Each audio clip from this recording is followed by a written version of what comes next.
कि महाभारत की लड़ाई विश्व की सबसे बड़ी लड़ाई थी।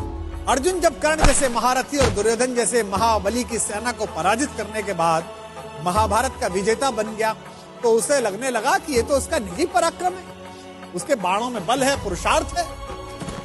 अर्जुन मन ही मन इस बात पर इठलाते हुए अपने रथ पर सवार होकर युद्ध भूमि से लौट रहा था। जब अपने शिविर के आखिर में पहुंच गए तो उसके रथ पर बैठे हुए मधुसूदन सारथी भगवान श्री कृष्ण ने कहा, पार्थ रथ से नीचे उतर जाओ।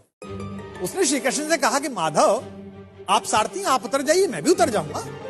श्री कृष्ण ने कहा, नहीं मित्र, तुमसे कह रहा हूं तुम पहले नीचे उतर जाओ। जब यह विवाद थोड़ा बढ़ा तो अर्जुन के ठीक पीछे खड़े हुए धर्मराज युधिष्ठिर ने कहा, द्वारिकाधीश अगर कोई बात कह रहे हैं तो उसमें कोई संकेत है। अर्जुन को कुछ समझ तो आया नहीं। भ्रकुटी पर ताव देकर थोड़े अनमने भाव से अर्जुन रथ से नीचे उतर गया। अर्जुन के नीचे उतरने के बाद सब लोग जाने लगे तो कृष्ण जैसे ही रथ के नीचे उतरे,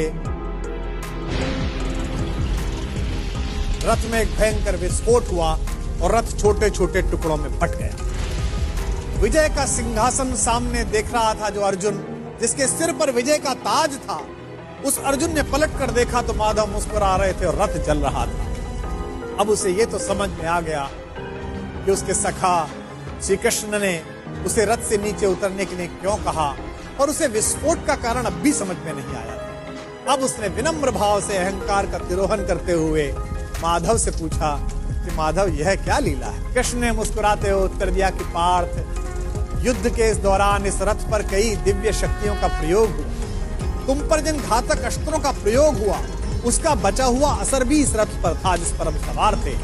लेकिन वे सारे अस्त्र शस्त्र और वे घातक शक्तियां केवल इस कारण से काम नहीं कर रही थी कि मैं वहां उपस्थित थी। अगर आज मैं इस रथ से तुमसे पहले उतर जाता अर्जुन, तो इस युद्ध को जीतने के बाद भी तुम जीवित ना हो। अर्जुन की आंख खुल गई। उसे यह एहसास हुआ कि विश्व की जिस सबसे बड़ी विजय को वो अपना निजी पराक्रम मान रहा है, वो केवल उसकी उपलब्धि नहीं बल्कि उसमें ईश्वर के उस अंश की सद्भावना है जिसे मधुसूदन भुवन मोहन कन्हैया कहा जाता है।